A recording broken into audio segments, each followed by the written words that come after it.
Hallelujah, hallelujah. ಈ ಕಡೆ ಕಾಲದಲ್ಲಿ ದಿನಕ್ಕೆ ಸ್ತೋತ್ರವಾಗಲಿ ನಾವು ಬಂದವರಾಗಿದ್ದೇವೆ. ಬೈಬಲ್ ಘೋಷಿಸುತ್ತದೆ, ಎಲ್ಲರ ಪ್ರೀತಿ ತಣ್ಣಗಾಗಿ ಹೋಗುತ್ತದೆ ಅಂತ. ಎಲ್ಲರ ಪ್ರೀತಿ ಏನಾಗುತ್ತೆ? ತುಂಬ ತಣ್ಣಗಾಗಿ ಹೋಗ್ತದೆ. ಈ ಸಮಯದಲ್ಲಿ ಏನಾಗುತ್ತೆ ಅಂದರೆ, ಅವರಿವರನ್ನ ನೋಡುತ್ತೇವೆ, ಅವರಿವರ ಬಗ್ಗೆ ಯೋಚನೆ ಮಾಡ್ತೇವೆ, ಅವರಿವರು ಹೇಗೆ ಹಾಗೆ ಎಂಬುದಾಗಿ ಆ ಸಂಕಲ್ಪಗಳನ್ನು ಮನಸ್ಸಿನಲ್ಲಿ ದುಷ್ಟಾತ್ಮ ಹಾಕ್ಬಿಡ್ತಾನೆ. ಅದರ ಬಗ್ಗೆ ಮಾತಾಡ್ತಾ ಮಾತಾಡ್ತಾ ಮಾತಾಡ್ತಾ ದೇವರನ್ನೇ ಮರೆತು ಬಿಡ್ತೇವೆ. ಹಲ್ಲೆಲೂಯ. ಬೇರೆ ವಿಷಯಗಳನ್ನೆಲ್ಲ ಮಾತನಾಡೋದಕ್ಕೆ ನಮಗೆ ಸಮಯ ಇರ್ತದೆ, ಆದರೆ ದೇವರ ವಿಷಯ ಮಾತನಾಡೋದಕ್ಕೆ ನಾವು ಸಮಯನೇ ಕೊಡಲ್ಲ. ಅಂಥ ಒಂದು ಕಷ್ಟದ ಪ್ರತಿಕೂಲದ ಸಮಯ ಇದಾಗಿರೋದರಿಂದ ದೇವಜನರೇ, ದಿನಕ್ಕೆ ಸ್ತೋತ್ರವಾಗಲಿ. ನಮ್ಮ ಜೀವಿತದಲ್ಲಿ ಒಂದನ್ನು ನಾವು ಯಾವಾಗಲೂ ಯಾವ ಸಂದರ್ಭದಲ್ಲಿ ಸಹ ಮರಿಬಾರ್ದು. ಈ ಲೋಕದಲ್ಲಿ ಯಾರೂ ಶಾಶ್ವತರಲ್ಲ, ದೇವರೇ ಶಾಶ್ವತ. ಅದಕ್ಕಾಗಿ ನಾವು ಎಂಥ ಸಂದರ್ಭದಲ್ಲಿಯೂ ದೇವರಿಗೆ ಕೊಡುವಂಥ ಸಮಯ, ದೇವರ ಸನ್ನಿಧಾನದಲ್ಲಿ ನಾವು ಹೆಚ್ಚೆಚ್ಚು ಸಮಯವನ್ನು ಕಳೆಯುತ್ತಾ ಆತನಿಗೋಸ್ಕರವಾಗಿ ಬದುಕುವಂಥ ಕಾಲಗಳಿವು. ಯಾಕಂದರೆ ಬಹಳ ಅದ್ಭುತವಾದ ರೀತಿಯಲ್ಲಿ ಅಪೊಸ್ತಲನ ಪೌಲನು ಬರೀತಾನೆ, ಈ ದಿನವೂ ಕೆಟ್ಟವುಗಳಾಗಿರುವುದರಿಂದ ಎಚ್ಚರಿಕೆಯಾಗಿರ್ರಿ ಅಂತ. ಎಂಥ ದಿನಗಳು? ಕೆಟ್ಟ ದಿನಗಳಾಗಿರುವುದರಿಂದ ಎಚ್ಚರಿಕೆಯಾಗಿರಬೇಕು ಎಂಬುದಾಗಿ. ಒಬ್ಬರ ಗೊಡವೆಗೆ ಒಬ್ಬರು ಹೋಗದೆ, ಒಬ್ಬರ ವಿಚಾರ ಇನ್ನೊಬ್ಬರು ಮಾತನಾಡದೆ, ನಮಗೆ ಆದಂಥ ವಿಚಾರ, ನಮ್ಮದೇ ಆದಂಥ ಕುಟುಂಬ, ನಮ್ಮದೇ ಆದಂಥ ಮಕ್ಕಳು, ನಮ್ಮದೇ ಆದಂಥ ಆಧ್ಯಾತ್ಮಿಕತೆ, ನಮ್ಮದೇ ಆಗಿರುವಂಥ ದೈವ ಭಕ್ತಿ ಬೆಳೆಸಿಕೊಳ್ಳುವಂಥ ಕಾರ್ಯಗಳು ಇದಾಗಿರುವುದರಿಂದ ಕರ್ತನ ಸನ್ನಿಧಾನದಲ್ಲಿ ಬಹಳ ಎಚ್ಚರಿಕೆಯಿಂದ ಸಮಯವನ್ನು ನಾವು ದೇವರಿಗೆ ನಾವು ಒಪ್ಪಿಸಿಕೊಟ್ಟು ನಮ್ಮ ದಿನಗಳನ್ನು ಬಹಳ ಶ್ರದ್ಧಾಭಕ್ತಿಯಿಂದ ಕಳೆಯುವಂಥ ದಿನಗಳು ಇದಾಗಿರುವಂಥದ್ದಾಗಿದೆ. ಆತ್ಮೀಯ ದೇವಜನರೇ, ಅನೇಕ ಸಾರಿ ನಾವು ಅಂದ್ಕೊಳ್ಳೋದೇನು ಗೊತ್ತಾ,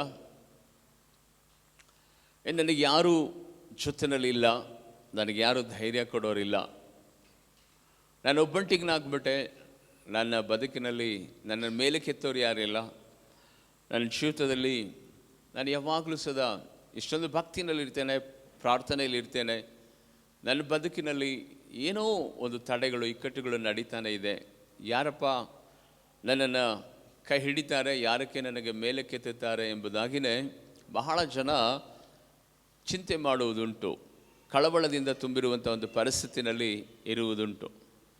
ಅಷ್ಟಕ್ಕೆ ನಿಂತುಕೊಳ್ಳು ಹೋಗದೆ ಭಾಳ ಜನರಿಗೇನೆಂದರೆ, ನನಗೆ ಯಾರೂ ದಿಕ್ಕಿಲ್ಲ, ಇದೆಲ್ಲ ಯಾಕೆ ಹಿಂಗಾಯಿತು ನನ್ನ ಬದುಕಿನಲ್ಲಿ, ಎಲ್ಲರೂ ಇದ್ದಾರೆ ಆದರೆ ಯಾರೂ ಇಲ್ಲದ ಪರಿಸ್ಥಿತಿನಲ್ಲಿ ನಾನು ಇದ್ದೇನೆ. ಅಣ್ಣ ಇರ್ತಾರೆ, ಅಕ್ಕ ಇರ್ತಾರೆ, ತಮ್ಮ ಇರ್ತಾರೆ, ಒಡ ಹುಟ್ಟಿದವರು ಇರ್ತಾರೆ, ಪಾಸ್ಟರ್ಸ್ ಇರ್ತಾರೆ, ವಿಶ್ವಾಸಿಗಳಿರ್ತಾರೆ, ಎಲ್ಲ ಇದ್ದರೂ ಸದಾ ಯಾರೂ ನನ್ನನ್ನು ಸಂತೈಸುವವರು ಇಲ್ವಲ್ಲ ಅನ್ನುವಂಥ ವೇದನೆ ಇನ್ನೊಂದು ಕಡೆ ಮನುಷ್ಯರನ್ನು ಕಾಡುತ್ತಾ ಇರ್ತದೆ. ಅಷ್ಟಕ್ಕೆ ಮಾತ್ರ ನಿಂತುಕೊಳ್ಳದ ರೀತಿಯಲ್ಲಿ ಇನ್ನು ಆಳವಾದಂಥ ಡೀಪ್ ಆಗಿರುವಂಥ ವೇದನೆಗೆ ಒಳಗೆ ಮುಳುಗ್ಬಿಟ್ಟಿರ್ತಾರೆ. ಅಯ್ಯೋ, ನನ್ನ ಕರ್ಮ ಇರ್ಬೋದು, ನಾನು ಯಾವುದೋ ಒಂದು ಕಾಲದಲ್ಲಿ ಮಾಡಿದ ಪಾಪ ಇರ್ಬೋದು, ನನ್ನ ಜೀವನನೇ ಇಷ್ಟೇ ಇರ್ಬೋದೇನೋ, ಇಷ್ಟಕ್ಕೆ ನಾನು ನನ್ನ ಲೈಫ್ ಮುಗಿಸ್ತೇನೋ ಏನೋ ಎನ್ನುವಂಥ ಒಂದು ಕಳವಳ ಮನುಷ್ಯನನ್ನು ಈ ಕಡೆ ಕಾಲದಲ್ಲಿ ಕಾಡ್ತಾ ಇರ್ತದೆ. ಆದರೆ ಪ್ರೀತಿಯುಳ್ಳ ದೇವಜನರೇ, ಒಂದು ಸತ್ಯನ ನೀವು ತಿಳಿದುಕೊಳ್ಳಬೇಕು, ನೀವು ಯಾರೂ ಅನಾಥರಲ್ಲ, ಯಾರೂ ಒಬ್ಬಂಟಿಗರಲ್ಲ, ಯಾರೂ ಸದಾ ದಿಕ್ಕಿಲ್ಲದವರಲ್ಲ, ಯಾರೂ ಕೈ ಬಿಡಲ್ಪಟ್ಟವರಲ್ಲ, ನೀವು ಯಾರೂ ಸದಾ ಯೋಗ್ಯತೆ ಇಲ್ಲದೆ ಇರುವಂಥ ವ್ಯಕ್ತಿಗಳಲ್ಲ, ನೀವೆಲ್ಲರೂ ಸಹ ಪರಿಪೂರ್ಣರೇ, ನೀವೆಲ್ಲರೂ ಸದಾ ಪರಿಪೂರ್ಣರೇ. ಯಾಕೆ ಈ ಮಾತನ್ನು ಧೈರ್ಯವಾಗಿ ನಾನು ನಿಮಗೆ ಹೇಳೋದಕ್ಕೆ ಇಷ್ಟಪಡ್ತೇನೆ ಅಂತ ಹೇಳಿದರೆ, ಈ ಲೋಕದಲ್ಲಿರುವಂಥ ಯಾವುದೇ ವ್ಯಕ್ತಿಗಳು ಅಥವಾ ಸ್ನೇಹ ಸಂಬಂಧಗಳು ಅಥವಾ ನಿಮಗೆ ಇರುವಂಥ ಯಾವುದೇ ವಿಧವಾದಂಥ ಬಂಧು ಬಾಂಧವರು ಒಂದು ದಿನ ಎರಡು ದಿನ ನಿಮ್ಮ ಜೊತೆಯಲ್ಲಿ ಇರ್ಬೋದು, ಆದರೆ ಸದಾಕಾಲ ಇರುವಾತನು ಇಮ್ಮಾನುವೇಲನಾಗಿರುವ ಕರ್ತನಾಗಿದ್ದಾನೆ. ಆತನ ಸನ್ನಿಧಾನದಲ್ಲಿ ಆತನನ್ನು ಅನುಭವ ಸವಿದು ರುಚಿಸಿ ಆತನೊಟ್ಟಿಗೆ ಬದುಕಿದಂಥ ವ್ಯಕ್ತಿಗಳಿಗೆ ಗೊತ್ತಾಗ್ತದೆ, ಅವರು ಡಿಸಿಷನ್ ತೆಗೆದುಕೊಳ್ತಾರೆ. ಏನು ಡಿಸಿಷನ್ ತೆಗೆದುಕೊಳ್ತಾರೆ ಗೊತ್ತಾ? ನನಗೆ ಯಾರೂ ಬೇಕಾಗಿಲ್ಲಪ್ಪ, ನನಗೆ ದೇವರು ಸಾಕು ಅಂತ. ಹಲ್ಲೆಲೂಯ. ನನಗೆ ಯಾರೂ ಬೇಕಾಗಿಲ್ಲ, ದೇವರು ಸಾಕು. ನನಗೆ ಯಾರೂ ಬೇಕಾಗಿಲ್ಲ, ದೇವ ಸಭೆ ಸಾಕು. ನನಗೆ ಯಾರೂ ಬೇಕಾಗಿಲ್ಲ, ದೇವ ಮಂದಿರ ಸಾಕು. ನನಗೆ ಯಾರೂ ಬೇಕಾಗಿಲ್ಲ, ನನ್ನ ದೇವರು ಸರ್ವವಲ್ಲಭನಾಗಿರುವ ದೇವರಾಗಿದ್ದಾನೆ. ನಗು ಬೇಕಾ? ಬೈಬಲ್ನಲ್ಲಿ ತುಂಬಿ ತುಳುಕೋಷ್ಟು ಸಂತೋಷವನ್ನು ದೇವರು ಇಟ್ಟಿದ್ದಾನೆ. ಆಶೀರ್ವಾದ ಬೇಕಾ? ಇಡೀ ಬೈಬಲ್ ತುಂಬ ಆಶೀರ್ವಾದದಿಂದಲೇ ತುಂಬಲ್ಪಟ್ಟಿದೆ. ಆರೋಗ್ಯ ಬೇಕಾ? ಆ ಆರೋಗ್ಯ ಪರಿಪೂರ್ಣವಾಗಿ ದೇವರು ತನ್ನ ವಾಗ್ದಾನಗಳ ಮೂಲಕವಾಗಿ ನಮಗೆ ಅನುಗ್ರಹಿಸಿ ಆರೋಗ್ಯವನ್ನು ಕೊಡುವುದಕ್ಕೆ ನಮ್ಮ ಕಣ್ಣು ಮುಂದೆ ದೇವರು ಆ ಆರೋಗ್ಯದ ಒಂದು ಮೆಡಿಕಲ್ ಕಿಟ್ಟನ್ನೇ ಇಟ್ಟಿದ್ದಾನೆ, ಬೈಬಲನ್ನು ಇಟ್ಟಿದ್ದಾನೆ. ನೆಮ್ಮದಿ ಬೇಕಾ? ಎಷ್ಟು ಬೇಕೋ ಅಷ್ಟು ನೆಮ್ಮದಿ ತೃಪ್ತಿಯಾಗಿ ಅನುಭವಿಸಿ ಹೊಟ್ಟೆ ತುಂಬ, ಮನಸ್ಸು ತುಂಬ, ಹೃದಯದ ತುಂಬ ಕೊಂಡಾಟ ಮಾಡುವಷ್ಟು ಸಂತೋಷ, ಸಮೃದ್ಧಿ, ಸಮಾಧಾನ. ಒಂದು ಹಾಡು ನಿಮ್ಮ ಈ ಒಂಟಿತನ, ನನ್ನ ಕೈ ಬಿಡಲ್ಪಟ್ಟವನು, ನನಗೆ ಯಾರು ಇಲ್ಲ, ನನಗೆ ಗತಿ ಇಲ್ಲ, ನಾನು ದಿಕ್ಕಿಲ್ಲದವನು ಎಂಬುದಾಗಿ ಹೇಳುವಂಥ ಸಂದರ್ಭದಲ್ಲಿ ಎಷ್ಟು ಹಾಡು? ಒಂದು ಹಾಡು. ಯಾವ ಹಾಡ್ರಿ? ಯೇಸು ಜೊತೆ ಇರುವನು, ಅದ್ಭುತವ ಮಾಡುವನು. ಯೇಸು ಅದ್ಭುತವ ಮಾಡುವನು. ಯೇಸು ಜೊತೆ ಇರುವನು, ನನಗೆ ನೆರಳಾಗಿ ಜೊತೆ ಬರುವನು. ಯೇಸು ಜೊತೆ ಇರುವನು, ನನ್ನ ಕಣ್ಣೀರ ಒರೆಸುವನು. ಯೇಸು ಜೊತೆ ಇರುವನು, ನನ್ನ ಕೈಯನ್ನು ಬಲಪಡಿಸುವನು. ತಂದಾನೆ ತಂದನಿ ತಂದಾನೆ, ತಾನೇ ತಂದಾನೆ ತಂದನಿ ತಂದಾನೆ. ಹೋಲ್ಸೇಲಾಗಿ ಮಾರಿಬಿಟ್ಟಿದ್ದೀರ ಸಂತೋಷನ. ಏನು ಮಾಡೋಕ್ಕಾಗಲ್ಲ. ಯಾರು ಕಸ್ಕೊಂಡ ನಿಮ್ಮ ಸಂತೋಷ? ಹಲ್ಲೆಲೂಯಾ. ಯೇಸು ಜೊತೆನಲ್ಲೇ ಬರ್ತಾರಾ ಅಥವಾ ಅರ್ಧ ದಾರಿ ಕೈ ಬಿಡೋಗ್ತಾರಾ? ನಿನಗೆ ನೋಡಿದ್ರೆ ಹಂಗೆ ಅನ್ಸಲ್ಲ ನನಗೆ. ಹಲ್ಲೆಲೂಯಾ. ನನ್ನ ಸ್ವಾಮಿ ಹೇಳುವಂಥ ಸಂಗತಿಯನ್ನು ಗೊತ್ತಾ? ಆತನು ಪುನರುತ್ಥಾನ ಹೊಂದಿ, ಮತ್ತಾಯನ ಬರೆದ ಸುವಾರ್ತೆ 28ನೇ ಅಧ್ಯಾಯದ ಅದರ 18ನೇ ವಚನ 20ನೇ ವಚನದಲ್ಲಿ ನಾವು ನೋಡುವಂಥ ಸಂದರ್ಭದಲ್ಲಿ, ದಿನಕ್ಕೆ ಸ್ತೋತ್ರವಾಗಲಿ, ನಾನು ನಿಮಗೆ ತಿಳಿಸಿದ ಪ್ರತಿಯೊಂದು ಆಜ್ಞೆಗಳನ್ನು ಅವರಿಗೆ ತಿಳಿಯಪಡಿಸಿರಿ. ಇಗೋ, ಯುಗದ ಸಮಾಪ್ತಿಯವರೆಗೂ ಎಲ್ಲ ದಿವಸ ನಾನು ನಿಮ್ಮ ಅಂತಾನೆ ಹೇಳಿರೋದು. ಹಲ್ಲೆಲೂಯಾ. ಈ ಯುಗ ಅಂತ್ಯವಾಗುವ ತನಕ ಪ್ರೀತಿಯುಳ್ಳ ದೇವಜನರೇ, ನೀನು ಒಂಟಿ ಅಲ್ಲ. ಈ ಯುಗ ಅಂತ್ಯವಾಗುವ ತನಕ ನೀನು ಯಾವುದೇ ಸಂದರ್ಭದಲ್ಲಿ ಸದಾ ದಿಕ್ಕಿಲ್ಲದವನು ಅಲ್ಲ. ಈ ಯುಗ ಅಂತ್ಯವಾಗುವ ತನಕ ನಿನ್ನ ಬದುಕಿನಲ್ಲಿ ದಿನಕ್ಕೆ ಸ್ತೋತ್ರವಾಗಲಿ, ನಿನ್ನನ್ನ ಅಂಗೈನಲ್ಲಿ ಚಿತ್ರಿಸಿದಂಥ ಮಹಾದೇವಾದಿ ದೇವನಾಗಿರುವ ಏಸಯ್ಯ ನಿನ್ನ ಸಂಗಡ ಇರುವಂಥವನಾಗಿದ್ದಾನೆ. ನೀನು ಯಾಕೆ ಒಂಟಿ ಅಂತ ಅನ್ಕೋತಿ? ಯಾಕೆ ನನ್ನ ಕೈನಲ್ಲಿ ಏನೂ ಆಗಲ್ಲ, ನನ್ನನ್ನು ಯಾರು ಮೇಲೆ ಕೆತ್ತಲ್ಲ, ನನ್ನ ಜೊತೆನಲ್ಲಿ ಯಾರು ಇಲ್ಲ, ನಾನು ಯಾಕೆ ಈ ರೀತಿಯಾದ ಪ್ರಶ್ನೆಗಳನ್ನು ನಾನು ಯಾಕೆ ಹಾಕಿಕೊಳ್ಳಬೇಕು? ಅದರಿಂದ ಲಾಭ ಏನಾರು ಇದೆಯಾ? ದಿನಕ್ಕೆ ಸ್ತೋತ್ರವಾಗಲಿ ಪ್ರೀತಿಯುಳ್ಳ ದೇವಜನರೇ, ನಿನ್ನ ಬದುಕಿನಲ್ಲಿ ಒಂದು ಸತ್ಯನ ನೀವು ತಿಳಿದುಕೊಳ್ಳಬೇಕು. ಯಾಕೆ ಅಂತ ಹೇಳಿದರೆ, ಈ ಲೋಕದಲ್ಲಿ ಯಾರು ಇದ್ರೂ ಯಾರು ಇಲ್ಲದೆ ಇದ್ರೂ ಸದಾ ನಿನ್ನ ದೇವರು ನಿನ್ನ ಜೊತೆನಲ್ಲೇ ಇದ್ದಾನೆ, ಜೊತೆನಲ್ಲೇ ಇದ್ದಾನೆ. ಹಲ್ಲೆಲೂಯಾ. ಎಂಥ ಸಂದಿಗ್ಧವಾದ ಪರಿಸ್ಥಿತಿ ನಿನ್ನ ಬದುಕಿನಲ್ಲಿ ಬರುವುದಾದರೂ ನೀನು ಹೆದರುವಂಥ, ಭಯ ಪಡುವಂಥ, ಎದೆಗೆಡುವಂಥ, ಅಧೈರ್ಯದಿಂದ ತುಂಬುವಂಥ ಪರಿಸ್ಥಿತಿ ಬೇಕಾಗಿಲ್ಲ. ನಿನ್ನ ಮುಖ ಸಪ್ಪಗೆ ಇಟ್ಕೊಳ್ಳಬೇಕಾಗಿಲ್ಲ. ದಿನಕ್ಕೆ ಸ್ತೋತ್ರವಾಗಲಿ. ಪ್ರತಿಯೊಂದು ಸಂದರ್ಭದಲ್ಲಿಯೂ, ಪ್ರತಿಯೊಂದು ಸಮಯ, ಪ್ರತಿಯೊಂದು ವೇಳೆಯಲ್ಲಿ ಸದಾ ನಿನಗೆ ಬೇಕಾದದ್ದೆಲ್ಲವೂ ಸದಾ ಯಾರ ಬಳಿನಲ್ಲಿ ಇರುವಂಥದ್ದಾಗಿದೆ? ನನ್ನ ಕರ್ತನ ಬಳಿನಲ್ಲಿ ಇರುವಂಥದ್ದಾಗಿದೆ. ಹಲ್ಲೆಲೂಯಾ. ನನ್ನ ಕರ್ತನ ಬಳಿನಲ್ಲಿ ಇರುವಂಥದ್ದು ಈ ಲೋಕದಲ್ಲಿರುವಂಥ ಬೇರೆ ವ್ಯಕ್ತಿಗಳಿಗೋ ಅಥವಾ ಶ್ರೀಮಂತರಿಗೆ ಕೊಡೋದಕ್ಕಾಗಿ ಅಲ್ಲ. ಯೇಸು ಜೊತೆ ಇರುವನು, ಅದ್ಭುತವ ಮಾಡುವನು.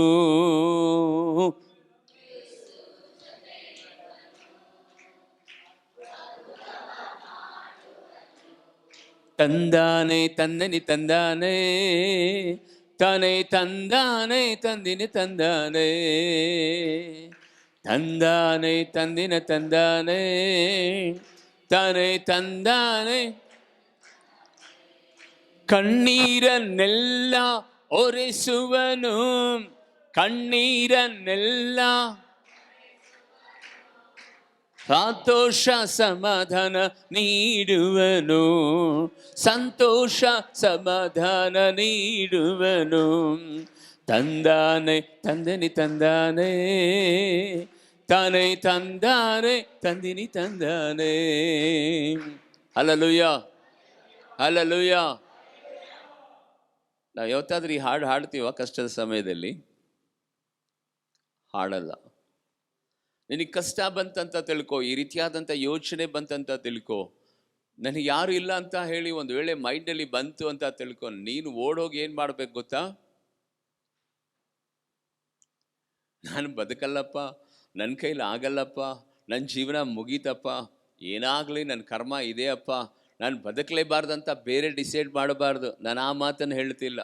ಈ ರೀತಿಯಾದಂಥ ಒಂಟಿತನ, ನಿರಾಸೆ, ನನಗೆ ದಿಕ್ಕಿಲ್ಲ, ನಾನು ಅನಾಥ ಅಂಥ ಒಂದು ಪರಿಸ್ಥಿತಿ ಬಂತು ಅಂತ ಒಂದು ವೇಳೆ ನಿನ್ನ ಮೈಂಡಲ್ಲಿ ಸ್ಟಾರ್ಟ್ ಆದರೆ, ನೀನು ಓಡಿ ಹೋಗಿ ಬಾಕ್ ಹಾಕ್ಕೊಂಡು ಲಾಕ್ ಮಾಡಿಕೊಂಡು ಇಂಥ ಹಾಡುಗಳನ್ನು ಹಾಕಿ ಡ್ಯಾನ್ಸ್ ಮೇಲೆ ಡ್ಯಾನ್ಸ್ ಮಾಡೋದಕ್ಕೆ ಸ್ಟಾರ್ಟ್ ಮಾಡು. ಹಲ್ಲೆಲೂಯಾ. ಏನು ಮಾಡಬೇಕು? ಕುಣಿಬೇಕು, ಸಂತೋಷ ಪಡಬೇಕು. ಜ್ವರ ಬರ್ತಾ ಇದೆಯಾ ನಿನಗೆ?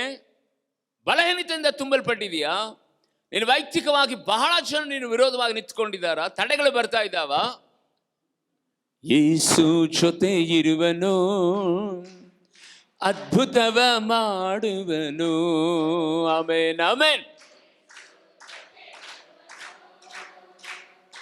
ಅದ್ಭುತವ ಮಾಡುವನು. ತಂದಾನೆ ತಂದಿನ ತಂದಾನೆ, ತಾನೇ ತಂದಾನೆ ತಂದಿನ ತಂದಾನೆ. ಹಲ್ಲೆಲೂಯಾ. ಎಲ್ಲೂ ಇಲ್ಲದ ಶಕ್ತಿ ನಿನ್ನ ಒಳಗಡೆ ಪ್ರವೇಶವಾಗ್ಬಿಡ್ತದೆ. ಆ ಶಕ್ತಿಯ ಹೆಸರೇ ಪರಿಶುದ್ಧಾತ್ಮನ ಶಕ್ತಿ. ಹಲ್ಲೆಲೂಯಾ. ಆ ಶಕ್ತಿ ಒಂದು ಸಾರಿ ಪ್ರವೇಶ ಮಾಡಿದರೆ ಸಾಕು, ನಿನ್ನ ಕಣ್ಣೆದುರಿನಲ್ಲಿ ನೀನು ಏನೆಲ್ಲ ಎಕ್ಸ್ಪೆಕ್ಟೇಷನ್ ಮಾಡ್ತಾ ಇದೆಯೋ, ಯಾರು ನಿನ್ನನ್ನು ವಿರೋಧಿಸ್ಬೇಕಂದಿದ್ದಾರೋ, ಭಯ ಪಡಿಸ್ತಾ ಇದ್ದಾರೋ, ಯಾರು ನಿನ್ನ ಕಳವಳ ಪಡಿಸ್ತಾ ಇದ್ದಾರೋ, ಯಾರೀಗ ನಿನ್ನ ಶತ್ರು ಎದುರಾಗಿ ನಿಂತ್ಕೊಳ್ತಾ ಇದ್ದಾರೋ, ಈಗ ನಡೆದು ಬಿಡ್ತದೆ ಈ ಭಯ, ಈಗ ಆಗ್ಬಿಡ್ತದೆ, ನನಗೆ ಯಾರಿಲ್ಲ ಎನ್ನುವಂತಹ ಪರಿಸ್ಥಿತಿಗಳೆಲ್ಲವೂ ಸದಾ ಎಲ್ಲ ತಲೆ ಕೆಳಗಾಗುವ ಹಾಗೆ ದೇವರು ಮಾಡಿಬಿಡ್ತಾನೆ ಯೇಸುವಿನ ನಾಮದಲ್ಲಿ. ಎಲ್ಲ ಉಲ್ಟಾ, ಎಲ್ಲ ಉಲ್ಟಾ. ಯಾಕೆ ಗೊತ್ತಾ? ದಿನಕ್ಕೆ ಸ್ತೋತ್ರವಾಗಲಿ.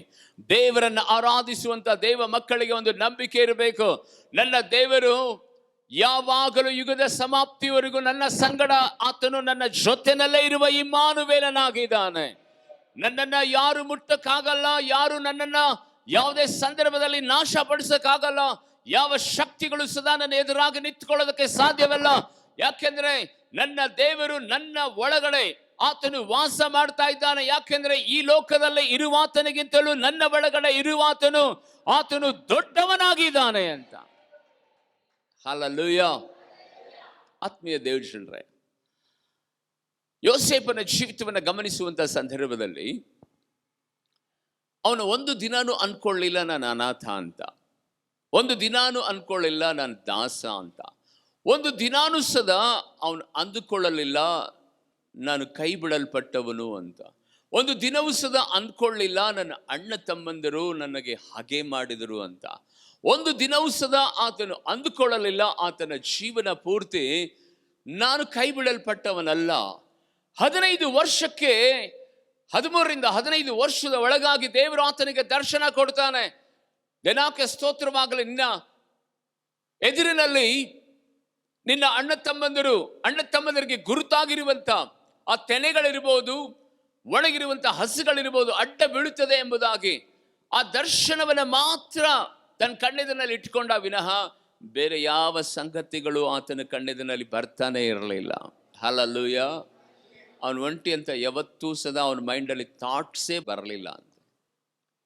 ಆತ್ಮೀಯ ದೇವಜನರೇ, ನಿಮಗೆ ಈ ಟಾಸ್ಕ್ ಅನ್ನು ಕೊಟ್ಟು ಒಂದು ವೇಳೆ ದೇವರು ಆ ಯೋಸೇಫನಿಗೆ ಕೊಟ್ಟಂತ ಭಯಾನಕವಾದಂತ ಆ ಶೋಧನೆ ನಿನಗೆ ಕೊಟ್ಟಿದ್ರೆ ನೀನೇನು ಮಾಡ್ತಾ ಇದ್ದೆ? ಸಹಿಸ್ಕೊಳ್ತಾ ಇದ್ದೀರಾ? ಸಹಿಸ್ಕೊಳ್ತಾ ಇದ್ದೀರಾ? ಒಂದು ದಿನ ಶೋಧನೆ ಬಂದ್ರೆ ನಮ್ಮ ಲೈಫ್ ಹೇಗಿರ್ತದೆ ಗೊತ್ತಾ?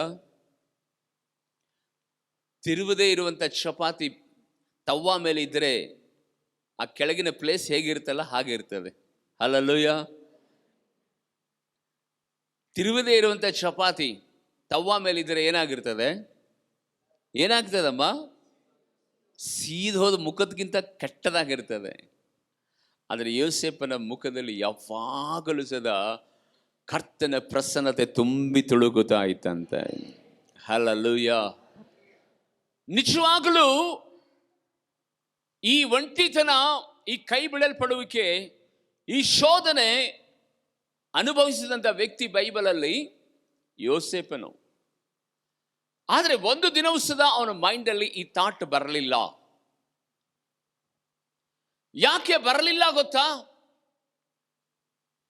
ಸತ್ಯವೇದವನ್ನು ತೆಗೆದು ಓದ್ರಿ, ದೇವರಿಗೆ ಸ್ತೋತ್ರವಾಗಲಿ, ಅವರ ತಂದೆ ಅವನಿಗೆ ಈ ರೀತಿಯಾಗಿ ಆಶೀರ್ವಾದ ಮಾಡ್ತಾರೆ. ಅವನು ಒಬ್ಬಂಟಿಗನಾಗಿ ಅವನು ವೈಯಕ್ತಿಕವಾದಂಥ ಈ ವಿಧವಾದ ಶೋಧನೆ ಅನುಭವಿಸುವುದಕ್ಕಿಂತ ಮೊದಲೇನೆ ಅವರ ತಂದೆಯಾಗಿರುವಂಥ ಯಾಕೋಬನು ಯೋಸೇಫನನ್ನು ಈ ರೀತಿಯಾಗಿ ಆಶೀರ್ವಾದ ಮಾಡ್ತಾನೆ. ಕೇಳಿಸ್ಕೊಂಡು ಅವರು ಒಂದ್ಸಾರಿ ಹೇಳಿದ ಮೇಲೆ ನೀವು ದಯಮಾಡಿ ಹೇಳಿ. ಓಕೆಮ್ಮ. ಯೋಸೇಫನು ಬಹುಫಲವನ್ನ ಬಿಡುವ ವೃಕ್ಷಕ್ಕೆ ಸಮಾನನಾಗಿದ್ದಾನೆ. ಒರತೆಯ ಬಳಿಯಲ್ಲಿ ಬೆಳೆದು ರೆಂಬೆಗಳನ್ನು ಗೋಡೆಯ ಆಚೆಗೆ ಚಾಚಿರುವ ಫಲವೃಕ್ಷದಂತಿದ್ದಾನೆ. ಸಾಕು. ಗೋಡೆ ಆಚೆಗೂ ಚಾಚಿರುವಂತ ಫಲವೃಕ್ಷದಂತಿದ್ದಾನೆ. ಒರತೆಯ ಬಳಿಯಲ್ಲಿ ನಾಟಲ್ಪಟ್ಟಂತ ಆ ವೃಕ್ಷ ಅದು ಹಪ್ಪಿ ಹರಡಿಕೊಂಡು ಗೋಡೆ ಆಚೆಗೂ ಸದಾ ಅದು ಹೋಗಿ ಇನ್ನು ಸಮೃದ್ಧಿಯಾದಂಥ ಫಲಗಳನ್ನು ಕೊಡುವ ರೀತಿಯಲ್ಲಿ ಯೋಸೇಫನು ಆ ಗೋಡೆ ಆಚೆಗೂ ಸದಾ ಹಬ್ಬಿ ಹರಡಿಕೊಳ್ಳುವಂಥ ವೃಕ್ಷದ ಉಪಾದಿನಲ್ಲಿ ಇದ್ದಾನೆ ಅಂತ ಹೇಳಿ ಅವನ ತಂದೆಯಾಗಿರುವಂಥ ಯಾಕೋಬನು ಯೋಸೇಫನಿಗೆ ಆಶೀರ್ವಾದವನ್ನು ಮಾಡಿದ. ನನ್ನನ್ನು ಗಮನಿಸಿ ಪ್ರೀತಿಯುಳ್ಳ ದೇವಚಂದ್ರ, ಬೆಲಾಕೆ ಸ್ತೋತ್ರವಾಗಲಿ. ಕರ್ತನು ತನ್ನ ಮಕ್ಕಳಿಗೆ ಕೊಡುವಂಥ ವಾಗ್ದಾನ ಅಥವಾ ಕರ್ತನು ತನ್ನ ತಂದೆ ತಾಯಿಗಳಿಂದ ಕೊಡುವಂಥ ವಾಗ್ದಾನ ಬೈಬಲಲ್ಲಿ ನಾವು ನೋಡುತ್ತೇವೆ. ಅದನ್ನು ಸ್ಥಿರಪಡಿಸಿ ಅದನ್ನು ರುಜು ಮಾಡಿ ಅವರ ಸಂತತಿ ಅನುಭವಿಸುವ ಹಾಗೆ ಸತ್ಯವೇದದಲ್ಲಿ ನಾವು ಅದನ್ನು ಅನುಭವಿಸುವಂಥ ವ್ಯಕ್ತಿಗಳನ್ನು ನಾವು ನೋಡ್ತಾ ಇದ್ದೇವೆ. ಪ್ರೀತಿಯುಳ್ಳ ದೇವಚಂದ್ರ, ದೇವಕ್ಕೆ ಸ್ತೋತ್ರವಾಗಲಿ. ಯೋಸೇಫನ ಜೀವಿತದಲ್ಲಿ ಈ ರೀತಿಯಾದಂಥ ಒಂದು ಸ್ಥಿರತೆ, ಈ ರೀತಿಯಾದಂಥ ದೈವ ಭಕ್ತಿ, ಈ ರೀತಿಯಾದಂಥ ಹಬ್ಬಿ ಹರಡಿಸುವಿಕೆ ಗೋಡೆ ಆಚೆಗೂ ಎಂಬುದಾಗಿ. ಗೋಡೆ ಅಂದರೆ ಒಂದು ಪ್ರಾಕಾರ. ಹಲ್ಲೆಲೂಯಾ. ನೋಡಿ, ಇದಕ್ಕೆ 4 ಗೋಡೆ ಇರುವಂಥದ್ದಾಗಿದೆ ಈ ಆಲಯಕ್ಕೆ. ಈ ಗೋಡೆ ಆಚೆಗೆ ದಾಟಲ್ಪಡಬೇಕಂದ್ರೆ ಪಕ್ಕದ ಪ್ರಾಪರ್ಟಿ ಆಗಿರುವಂಥದ್ದಾಗಿದೆ. ಈ 4 ಗೋಡೆ ಮಾತ್ರ ಈ ದೇವ ಮಂದಿರದ ಪ್ರಾಪರ್ಟಿ ಆಗಿರುವಂಥದ್ದಾಗಿದೆ. ಇದನ್ನು ದಾಟಿ ಆ ಕಡೆ ಅದು ಹಬ್ಬಿ ಹರಡಿ ಫಲ ಕೊಡುವಂಥ ಬಳ್ಳಿಯಾಗಿ ಅದು ಮಾರ್ಪಡಬೇಕಂತ ಹೇಳಿದರೆ ದೇವಕ್ಕೆ ಸ್ತೋತ್ರವಾಗಲಿ, ಈ ಪ್ರಾಕಾರವನ್ನು ಅದು ದಾಟಿ ಹೋಗಬೇಕಾಗ್ತದೆ. ಪ್ರಾಕಾರ ಅಂದರೆ ಸರಹದ್ದು, ಒಂದು ಲಿಮಿಟ್ ಎಂಬುದಾಗಿ ಕರೆಯಲ್ಪಡುವಂಥ ಒಂದು ಸ್ಥಳಕ್ಕೆ ದೇವಕ್ಕೆ ಸ್ತೋತ್ರವಾಗಲಿ ಗೋಡೆ ಎಂಬುದಾಗಿ ಹೇಳ್ತೇವೆ. ಪಾಕಿಸ್ತಾನಕ್ಕೂ ಇಂಡಿಯಾಕ್ಕೂ ಮಧ್ಯದಲ್ಲಿ ಒಂದು ಗೋಡೆ ಇರುವಂಥದ್ದಾಗಿದೆ. ದೇವಕ್ಕೆ ಸ್ತೋತ್ರವಾಗಲಿ. ನಾವು ಕಳೆದ ವಾರಗಳಲ್ಲೆಲ್ಲ ಟ್ರಿಪ್ನಲ್ಲಿ ಇರುವಂಥ ಸಂದರ್ಭದಲ್ಲಿ ದೇವಕ್ಕೆ ಸ್ತೋತ್ರವಾಗಲಿ ಎಲ್ಲೆಲ್ಲಿ ಬಾರ್ಡರ್ಗಳಲ್ಲಿ ಹೋಗ್ತೇವೋ, ಡಿಸ್ಟ್ರಿಕ್ಟ್ ಬಾರ್ಡರ್ಗಳನ್ನು ದಾಟಿ ಹೋಗ್ತೇವೋ ಅಲ್ಲಿ ಒಂದು ಗೋಡೆಯನ್ನು ಕಟ್ಟಿ ಆ ಸ್ಥಳದಲ್ಲಿ ಒಂದು ದೊಡ್ಡ ಗೇಟನ್ನು ಹಾಕಿ, ಇದು ತಮಿಳುನಾಡು ಬಾರ್ಡರ್, ಇದು ಮಹಾರಾಷ್ಟ್ರ ಬಾರ್ಡರ್, ಇದು ಆಂಧ್ರ ಪ್ರದೇಶ್, ಇದು ಛತ್ತೀಸ್ಗಢ ಬಾರ್ಡರ್ ಎಂಬುದಾಗಿ ಹೇಳಿ ಅಲ್ಲೆಲ್ಲವೂ ಸದಾ ಬಾರ್ಡ್ಗಳನ್ನು ಹಾಕಿ ಗೇಟ್ಗಳನ್ನು ಅಲ್ಲಿ ಲಾಕ್ ಮಾಡ್ತಾ ಇರುವಂಥ ದೃಶ್ಯಗಳನ್ನು ನಾವು ನೋಡ್ತಾ ಇದ್ದೀವಿ.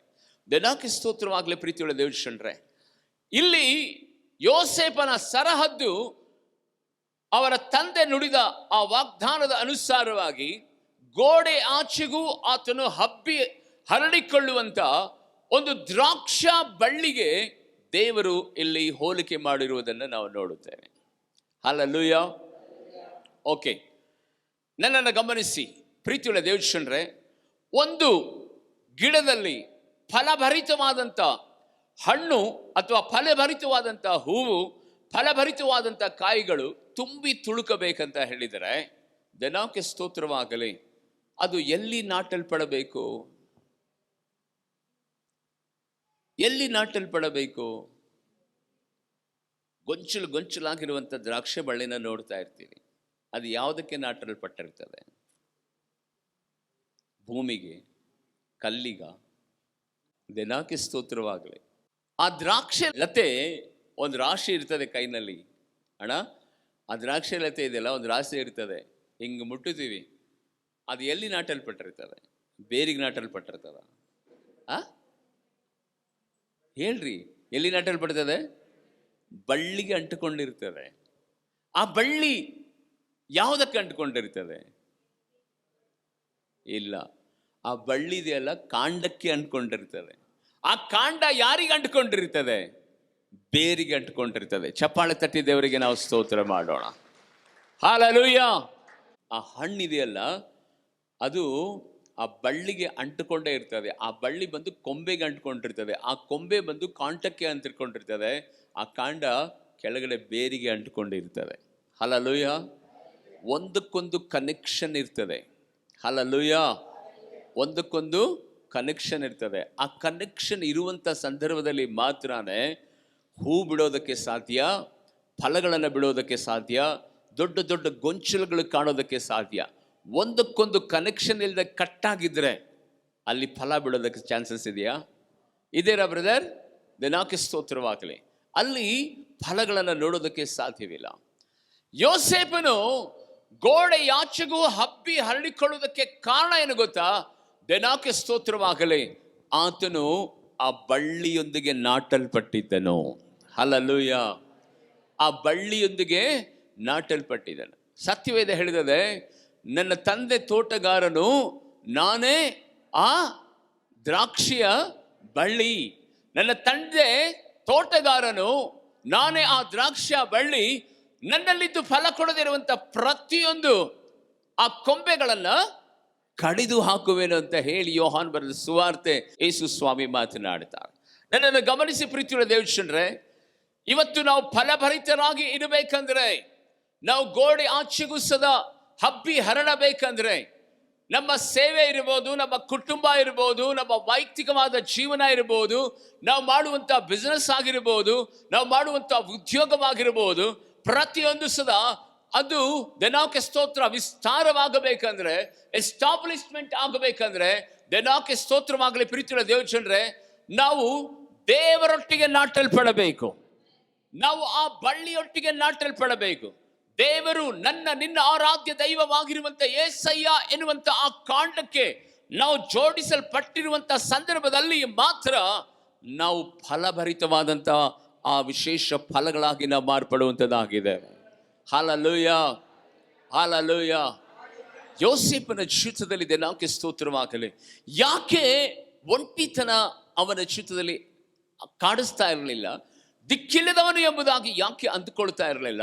ನಾನು ಅನಾಥ ಎಂಬುದಾಗಿ ಯಾಕೆ ಅವನ ಮನಸ್ಸಿನಲ್ಲಿ ಒಂದು ದಿನವೂ ಬರಲಿಲ್ಲ? ಯಾಕೆ ದೇವರ ವಿರುದ್ಧವಾಗಿ ಒಂದು ದಿನವೂ ಗುಣಗುಟ್ಟಲಿಲ್ಲ ಅನ್ನೋದಕ್ಕೆ ಕಾರಣ ಏನು ಗೊತ್ತಾ? ತನ್ನ ತಂದೆ ಆಲ್ರೆಡಿ ಆತನಿಗೆ ವಾಗ್ದಾನ ಮಾಡಿದನು. ದೇವರಿಗೆ ಸ್ತೋತ್ರವಾಗಲಿ. ಅದು ದೇವರಿಗೆ ಸ್ತೋತ್ರವಾಗಲಿ ಪ್ರೀತಿಯುಳ್ಳ ದೇವಜನರೇ, ಆ ಬಳ್ಳಿ ನಾಟಲ್ಪಟ್ಟಂತ ಸ್ಥಳ ಯಾವುದು? ಎಂಥ ಹೊರತೆ ಅಂತೆ? ಉಕ್ಕುವ ಹೊರತೆಯ ಮಧ್ಯದಲ್ಲಿ ನಾಟಲ್ಪಟ್ಟಂತ ಬಳ್ಳಿಯೋಪಾದಿಯಲ್ಲಿ ಯೋಸೇಫನು ಇರುವುದರಿಂದ ಆತನು ಬೆಳೆದು ಗೋಡೆ ಆಚೆಗೂ ಸದಾ ಫಲಭರಿತವಾಗಿ ಹಬ್ಬಿ ಹರಡಲ್ಪಡುವಂತ ವೃಕ್ಷದ ಉಪಾದಿಯಲ್ಲಿದ್ದಾನೆ ಎಂಬುದಾಗಿ ಆಲ್ರೆಡಿ ಅವರ ತಂದೆ ಈತನಿಗೆ ಆಶೀರ್ವಾದ ಮಾಡಿದ್ದ. ಹಲ್ಲೆಲೂಯಾ. ಗಟ್ಟಿಯಾಗಿ ಹೇಳೋಣ, ಹಲ್ಲೆಲೂಯಾ. ಆ ವಾಗ್ದಾನದ ಮೇಲೆ ತನ್ನ ಆತ್ಮಿಕತೆ ಬದುಕನ್ನ ಈತನ ಕಟ್ಟಿಕೊಂಡಿದ್ದ. ಬೇರೆ ಯಾವುದು ಸಹ ಆತನ ಕಣ್ಣಿನಲ್ಲಿ ಕಾಣ್ತಾ ಇರಲಿಲ್ಲ. ಸತತವಾಗಿ ದೇವರಿಗೆ ಸ್ತೋತ್ರ 30ನೇ ವರ್ಷಕ್ಕೆ ಆತನು ಈ ಘೋರವಾದಂಥ ಶೋಧನೆಗಳನ್ನು ಅನುಭವಿಸುತ್ತಾ ಹಂತ ಹಂತವಾಗಿ ಬರ್ತಾನೆ. 39ನೇ ಅಧ್ಯಾಯ ನೀವು ಮನೆಗೆ ಹೋಗಿ ನೋಡುವಂಥ ಸಂದರ್ಭದಲ್ಲಿ ಪ್ರೀತಿಯುಳ್ಳ ದೇವಚಂದ್ರೇ, ಯೋಸೇಫನಿಗೆ ದೇವರು ಇಷ್ಟೊಂದು ಹಂತ ಹಂತವಾಗಿ ಉನ್ನತವಾದ ಸ್ಥಿತಿಗೆ ಕರೆದುಕೊಂಡೋದಕ್ಕೆ ಹೋಗೋದಕ್ಕೆ ಕಾರಣ ಏನು ಗೊತ್ತಾ? 39ನೇ ಅಧ್ಯಾಯದ ಪರಿಪೂರ್ಣವಾಗಿ ನೀವು ಓದುವಂಥ ಸಂದರ್ಭದಲ್ಲಿ ಯೋಸೇಫನು ಯೆಹೋವನ ಸಂಗಡ ಇದ್ದದ್ದರಿಂದ ಅವನ ಎಲ್ಲ ಕಾರ್ಯಗಳನ್ನು ದೇವರು ಸಫಲ ಮಾಡಿದನು ಅಂತ. ಯೋಸೇಫನು ದೇವರ ಸಂಗಡ ಇದ್ದದ್ದರಿಂದ ಆತನು ಸೆರೆಮನೆಯ ಅಧಿಕಾರಿಯ ಕಣ್ಣುಗಳನ್ನು ತೆರೆದು ಪ್ರೀತಿ, ದಯೆ, ಕರುಣೆ ಯೋಸೇಫನ ಮೇಲೆ ಉಂಟಾಗುವ ಹಾಗೆ ಮಾಡಿದನು ಎಂಬುದಾಗಿ. ಯೋಸೇಫನು ದೇವರ ಸಂಗಡ ಇದ್ದದ್ದರಿಂದ ಆ ಪೋಟಿಫೋರನ ಹೃದಯದಲ್ಲಿ, ಅಂತಃಕರಣದಲ್ಲಿ ಕರುಣೆ ಉಂಟು ಆಗುವ ಹಾಗೆ ದೇವರು ಮಾಡಿದನು ಎಂಬುದಾಗಿ. ಯೋಸೇಫನ ಸಂಗಡ ದೇವರು ಇದ್ದದ್ದರಿಂದ ಅವನ ಎಲ್ಲ ಪ್ರಯತ್ನಗಳನ್ನು ದೇವರು ಸಫಲ ಮಾಡಿದನು ಎಂಬುದಾಗಿ. ಹಲ್ಲೆಲೂಯಾ. ಇಲ್ಲಿ ನೋಡ್ರಿ, ಸಂಗಡ ಸಂಗಡ ಸಂಗಡ ಸಂಗಡ ಎಂಬುದಾಗಿ ದೇವರು ಇಲ್ಲಿ ಮಾತನಾಡ್ತಾ ಇದ್ದಾನೆ. ಯಾರ ಸಂಗಡ? ದೇವರ ಸಂಗಡ. ಯಾರ ಸಂಗಡ? ದೇವರ ಸಂಗಡ ಇದೆ. ಇವತ್ತು ನೀನು ಅರ್ಥ ಮಾಡಿಕೊಳ್ಬೇಕು, ಯೇಸುವಿನ ನಾಮದಲ್ಲಿ ನೀನು ದೇವರ ಸಂಗಡ ಇರುವುದಾದರೆ ನಿನಗೆ ಯಾರ ಸಹಾಯವೂ ಬೇಕಾಗಿಲ್ಲ. ಯಾರು ನಿನ್ನನ್ನು ಶ್ರೀಮಂತರನ್ನಾಗಿ ಮಾರ್ಪಡಿಸಬೇಕಾಗಿಲ್ಲ. ನೀನು ದೇವರ ಸಂಗಡ ಇದ್ದರೆ ಪ್ರೀತಿಯುಳ್ಳ ದೇವಚರಣ, ನೀನು ದೊಡ್ಡ ಪ್ರಯಾಸ ಪಡಬೇಕಾಗಿಲ್ಲ. ನೀನು ದೇವರ ಸಂಗಡ ಇರುವುದಾದರೆ ನಿನಗೆ ಯಾವ ವಿಧವಾದ ತಡೆಗಳು ಅಂತ ಅನ್ಸೋದಿಲ್ಲ. ನೀನು ದೇವರ ಸಂಗಡ ಇರುವುದಾದರೆ ಯಾವ ಸೆರೆಮನೆಗಳು, ಬಂದಿಖಾನೆಗಳು, ಯಾವುದೇ ವಿಧವಾದಂಥ ತಡೆಗಳು ನಿನ್ನನ್ನು ಬಂಧಿಸೋದಕ್ಕೆ ಆಗೋದಿಲ್ಲ. ದೇವರ ಸಂಗಡ ನೀನು ಇರುವುದಾದರೆ ನಿನ್ನ ವೈಯಕ್ತಿಕವಾದ ಬದುಕಿನಲ್ಲಿ ಇವನು ಬಹಳ ಬಲಹೀನನು, ಇವನಿಗೆ ತಂದೆ ಇಲ್ಲ, ತಾಯಿ ಇಲ್ಲ, ಇವನು ಒಂಟಿ, ಇವನು ಊರಿನಲ್ಲಿ ಒಬ್ಬನೇ, ಯಾರೋ ಪರದೇಶಿ ದಿಕ್ಕಿಲ್ಲದವನು, ಇವನು ಯಾರೋ ಅಂತ ಗೊತ್ತಿಲ್ಲ ಎಂಬುದಾಗಿ ಕಾಣದೇ ಇರುವಂತ ದೇಶಕ್ಕೆ ನೀನು ಹೋಗುವುದಾದ್ರೆ ಆ ದೇಶವನ್ನೇ ಆಳುವ ಹಾಗೆ ದೇವರು ಮಾಡುವಂತ ಕರ್ತನ ನಮ್ಮ ಕರ್ತನಾಗಿದ್ದಾನೆ. ಗಟ್ಟಿಯಾಗಿ ಚಪ್ಪಾಳೆ ತಟ್ಟಿ ದೇವರಿಗೆ ಸ್ತೋತ್ರ ಮಾಡೋಣ. ಹಲ್ಲೆಲೂಯಾ. ರಬನ ಶತುರಲರ ಮಾಂದಿರ ಕಫತುರಲರಬ ಸ್ತೋತ್ರಂ. ಪ್ರೀತಿಯುಳ್ಳ ದೇವಚಂದ್ರನನ್ನು ಗಮನಿಸಿ, ಇವತ್ತು ನಿನ್ನ ಆಧ್ಯಾತ್ಮಿಕತೆ ಬದುಕಿನಲ್ಲಿ ನಾವು ಎಷ್ಟು ಸಮಯ ದೇವರ ಸಂಗಡ ಇರ್ತೇವೆ, ಎಷ್ಟು ಸಮಯ ಲೋಕದವರ ಸಂಗಡ ಇರ್ತೇವೆ, ಎಷ್ಟು ಸಮಯಗಳ ಕಾಲ ನಾವು ದೇವರೊಟ್ಟಿಗೆ ವಾಸ ಮಾಡ್ತೇವೆ, ಎಷ್ಟು ಸಮಯಗಳ ಕಾಲ ಲೋಕಾರೀತಿನಲ್ಲಿ ನಾವು ಬದುಕುತ್ತೇವೆ. ನಾವು ಕೇಳೋದಕ್ಕೆ ಸಾಧ್ಯನಾ? ಈ ಆಶೀರ್ವಾದ ಮಾಡಪ್ಪ ನನಗೆ, ದೇವಾ ನಾನು ನಿನ್ನ ಬಿಟ್ಟು ಎಲ್ಲೂ ಇಲ್ಲ, ನಾನು ನಿನ್ನ ಜೊತೆಗೆ ನಾಟಲ್ಪಟ್ಟಿದ್ದೇನೆ, ಅಂಟಿಕೊಂಡಿದ್ದೇನೆ ದೇವರೇ. ಯೋಸೇಫನಿಗೆ ಅಷ್ಟು ಅಭಿವೃದ್ಧಿ ಹೊಂದೋದಕ್ಕೆ ಕಾರಣ ಏನು? ದೇವರ ಸಂಗಡ ಯಾರಿದ್ದನಂತೆ? ಮಾತಾಡಿ ಅಮ್ಮ. ಯೋಸೇಫನು ದೇವರ ಸಂಗಡ ಇದ್ದದರಿಂದ ಅವನು ಗೋಡೆ ಆಚೆಗೂ ಹೋಗಿ ಹಬ್ಬಿ ಹರಡಿ, ದನಾಕ್ಕೆ ಸ್ತೋತ್ರವಾಗಲಿ, ಫಲಭರಿತವಾದಂಥ ದ್ರಾಕ್ಷಾಲತೆಯಾಗಿ ಮಾರ್ಪಟ್ಟನಂತೆ. ಪ್ರೀತಿಯುಳ್ಳ ದೇವಶ್ರೇ, ಇವತ್ತು ನಿನ್ನ ಬದುಕಿನಲ್ಲಿ ನಾವು ಹಬ್ಬಿ ಹರಡದೇ ಇರೋದಕ್ಕೆ ಕಾರಣ ದನಾಕ್ಕೆ ಸ್ತೋತ್ರವಾಗಲಿ, ಮೊದಲನೇದು ಪಾಪ. ಮೊದಲನೇದೇನದು? ಪಾಪ. ದೇವರು ಎಲ್ಲರನ್ನ ಅಭಿಷೇಕ ಮಾಡ್ತಾನೆ. ಕರೆದಂಥ ಸಂದರ್ಭದಲ್ಲಿ, ದೀಕ್ಷಾಸ್ಥಾನ ತೆಗೆದುಕೊಂಡಂಥ ಸಂದರ್ಭದಲ್ಲಿ, ಅನ್ಯ ಭಾಷೆ ವರಗಳನ್ನು ಕೊಟ್ಟಂಥ ಸಂದರ್ಭದಲ್ಲಿ, ಅಥವಾ ದೇವರೊಟ್ಟಿಗೆ ನೀನು ಬದುಕಿದಂಥ ಸಂದರ್ಭದಲ್ಲಿ ಅಭಿಷೇಕ ಕಟ್ಟಿಟ್ಟ ಬುತ್ತಿನೇ. ಹಲ್ಲೆಲೂಯಾ. ನೀನು ದೇವರೊಟ್ಟಿಗೆ ಇದ್ದು ನೋಡು, ದಿನಕ್ಕೆ ಸ್ತೋತ್ರವಾಗಲಿ, ಗಂಟೆಗಳ ಕಾಲ ಸಮಯವನ್ನು ದೇವರೊಟ್ಟಿಗೆ ಕಳೆಯುವಂಥ ವ್ಯಕ್ತಿಗಳನ್ನು ನೋಡುವಂಥ ಸಂದರ್ಭದಲ್ಲಿ ಅವರ ಬಾಯಿನಲ್ಲಿ ದಿನಕ್ಕೆ ಸ್ತೋತ್ರವಾಗಲಿ ಹೂವಿನ ಮಳೆ ಸುರಿಯೋದಿಲ್ಲ, ಅವರ ಬಾಯಿನಲ್ಲಿ ಬೆಂಕಿ ಸುರಿತದೆ. ಹಲ್ಲೆಲೂಯಾ. ಏನು ಸುರಿತದೆ? ಬೆಂಕಿ ಸುರಿತದೆ. ಆ ಬೆಂಕಿ ಇದೆಯಲ್ಲ, ದಿನಕ್ಕೆ ಸ್ತೋತ್ರವಾಗಲಿ, ಶತ್ರು ಎಷ್ಟೇ ಬಲವಾಗಿ ಬರುವುದಾದರೂ ಸದಾ ಆ ಬೆಂಕಿ ಮುಂದೆ ಆ ಶತ್ರುವಿಗೆ ಯಾವುದೇ ವಿಧವಾದ ಶಕ್ತಿನೇ ಇರೋದಿಲ್ಲ. ಹಲ್ಲೆಲೂಯಾ. ಹಲ್ಲೆಲೂಯಾ. ಆತ್ಮೀಯ ದೇವಜನರೇ, ದೇವನಾಕ್ಕೆ ಸ್ತೋತ್ರವಾಗಲಿ. ದೇವರು ಯೋಸೇಫನಿಗೆ ಮಾತ್ರ ದೇವರಲ್ಲ, ಪ್ರತಿಯೊಬ್ಬ ದೈವ ಭಕ್ತರಿಗೂ ಆತನು ದೇವರಾಗಿದ್ದಾನೆ. ಯೋಸೇಫನ ಗುಣಲಕ್ಷಣಗಳೇ ಬೇರೆ, ಯೋಸೇಫನ ಜೀವಿತದಲ್ಲಿ ದೇವರ ಕಾರ್ಯಗಳೇ ಬೇರೆ. ಯೋಸೇಫನು ಯಾವ ಸಂದರ್ಭದಲ್ಲೂ ಸದಾ ದೇವರನ್ನ ಬಿಟ್ಟು ಕೊಡ್ತಾ ಇರಲಿಲ್ಲ. ಯಾವ ಸಂದರ್ಭದಲ್ಲಿ ಸದಾ ಒಂದು ಪಾಪ ಅವನ ಒಳಗಡೆ ಪ್ರವೇಶ ಮಾಡಿಕೊಳ್ಳದ ಹಾಗೆ, ಅಯ್ಯೋ ಈ ಶರೀರದಿಂದ, ಈ ಕಣ್ಣಿನಿಂದ, ಈ ನಾಲಿಗೆಯಿಂದ, ಈ ಮನಸ್ಸಿನಿಂದ ನಾನು ನನ್ನ ದೇವರಿಗೆ ನಾನು ಹೇಗೆ ದ್ರೋಹವನ್ನ ಮಾಡಲಿ ಎಂಬುದಾಗಿ ತನ್ನ ಜೀವಿತವನ್ನು ಕಟ್ಟಿಕೊಂಡನು. ದಿನಕ್ಕೆ ಸ್ತೋತ್ರವಾಗಲಿ. ಪಾಪ ಮಾಡುವಷ್ಟು ಅವಕಾಶ ಆತನಿಗೆ ಸಿಕ್ಕಂತ ಸಂದರ್ಭದಲ್ಲಿ ಪಾಪ ಮಾಡಿದರೆ ನನ್ನ ದೇವರಿಗೆ ದ್ರೋಹ ಮಾಡಿದ ಹಾಗೆ ಎಂಬುದಾಗಿ ನೆನೆಸಿ ಆ ಪಾಪದ ಆ ತಪ್ಪನ್ನು ತನ್ನ ಮೇಲೆ ತಾನು ಹೊರಿಸಿಕೊಂಡನೇ ವಿನಃ ಪಾಪವನ್ನ ಮಾಡದೆ ಸೆರೆಮನೆಗೆ ಬೇಕಾದ್ರೆ ಹೋಗುತ್ತಾನೆ, ಆದ್ರೆ ನಾನು ದೇವರ ವಿರುದ್ಧವಾಗಿ ತಾನು ಕಾರ್ಯವನ್ನ ನಡೆಸುವುದಿಲ್ಲ ಎಂಬುದಾಗಿ ಕರ್ತನ ಸನ್ನಿಧಾನದಲ್ಲಿ ದೇವರಿಗೆ ಅಂಟಿಕೊಂಡೇ ಇದ್ದದ್ದರಿಂದ ದೇವರು ಅಂತ ಉನ್ನತವಾದಂಥ ಮೇಲನ್ನ ದೇವರು ಅನುಗ್ರಹಿಸಿದನು. ಸತ್ಯವೇದದಲ್ಲಿ ನಾವು ನೋಡುತ್ತೇವೆ, ದಿನಕ್ಕೆ ಸ್ತೋತ್ರವಾಗಲಿ.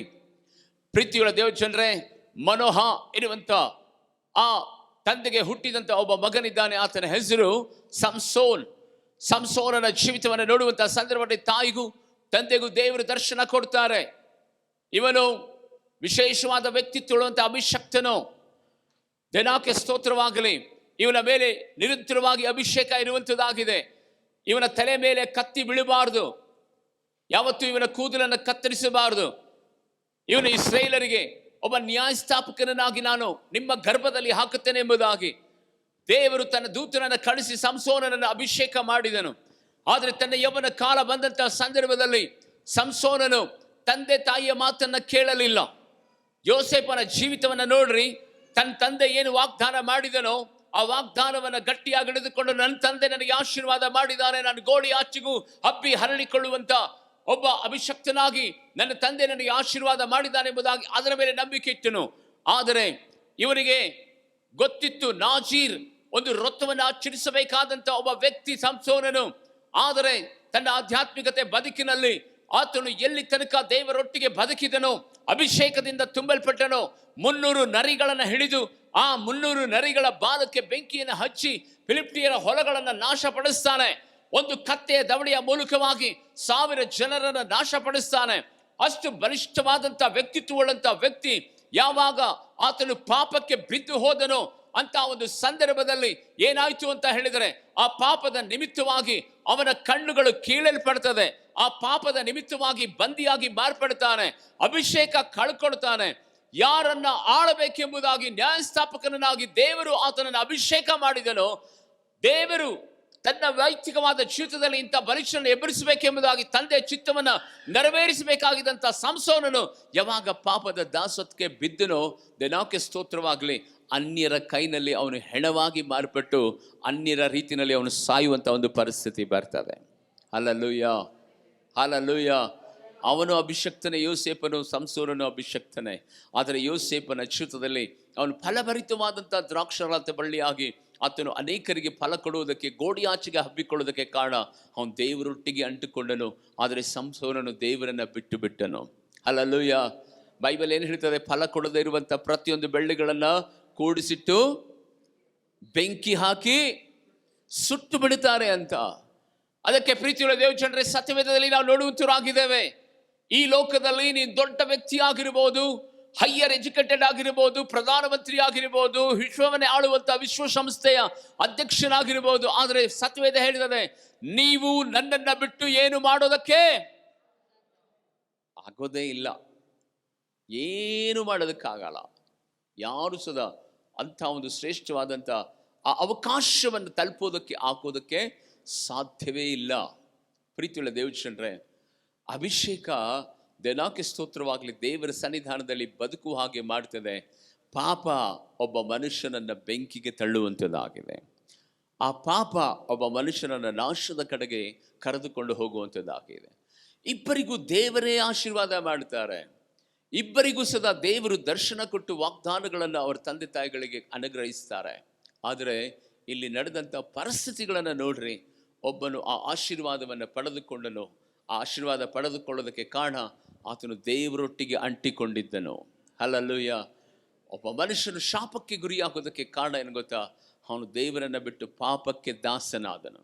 ಆ ದಾಸತ್ವ ಅವನಿಗೆ ಮರಣಕ್ಕೆ ಕರೆದುಕೊಂಡು ಹೋಯಿತು ಎಂಬುದಾಗಿ ನಾವು ನೋಡುತ್ತೇವೆ.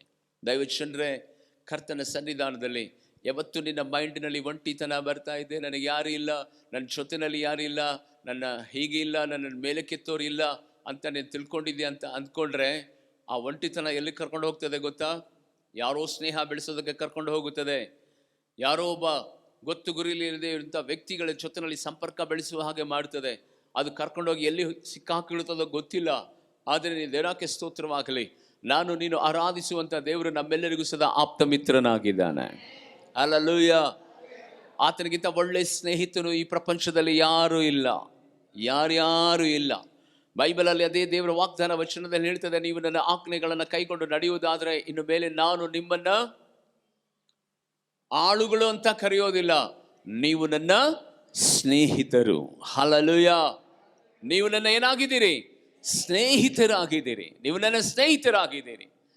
ಈ ಸ್ನೇಹ ಪ್ರೀತಿಯುಳ್ಳ ದೇವಚಂದ್ರೆ, ದೇವರೇ ನಮ್ಮಿಂದ ಬಯಸ್ತಾ ಇದ್ದಾನಂತ ಹೇಳಿದರೆ, ದೇವರಿಗಿಂತ ಸ್ನೇಹಿತರು ಪ್ರಪಂಚದಲ್ಲಿ ಯಾರು ಇದ್ದಾರೆ? ಯಾರು ಇದ್ದಾರಾ? ಜನಕ್ಕೆ ಸ್ತೋತ್ರವಾಗಲಿ. ಲೋಕದ ಸ್ನೇಹಿತರು ಈ ಲೋಕದಲ್ಲಿರುವಂಥ ಸಂದರ್ಭದಲ್ಲಿ ನಮ್ಮ ಕಷ್ಟಗಳನ್ನೆಲ್ಲ ಎರಡು ಕಿವಿಯಾರೆ ಕೇಳಿ ಮನಸಾರೆ ಬಾಯಿ ತುಂಬ ಊರೆಲ್ಲ ಹೇಳ್ಕೊಂಡು ಬರ್ತಾರೆ.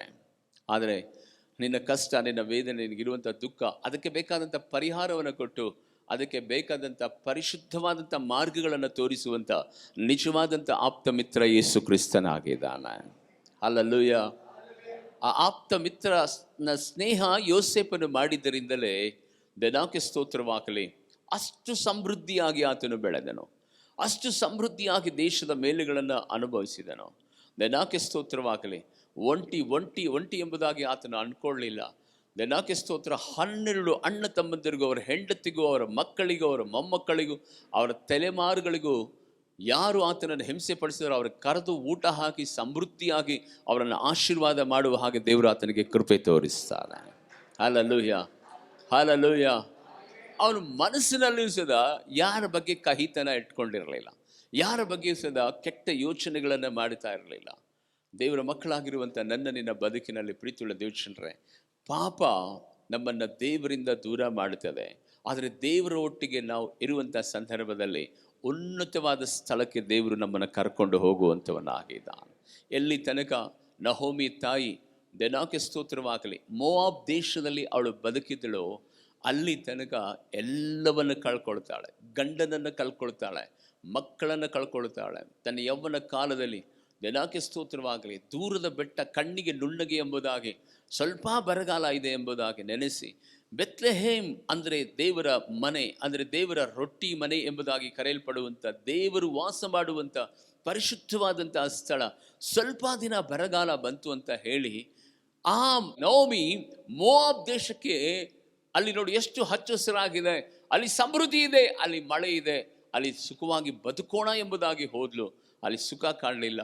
ತನ್ನ ಮಕ್ಕಳ ಸಾವನ್ನು ಕಂಡಳು, ಅಲ್ಲಿ ತನ್ನ ಗಂಡನ ಸಾವನ್ನು ಕಟ್ಟಳು. ದೇವರಿಗೆ ಸ್ತೋತ್ರವಾಗಲಿ.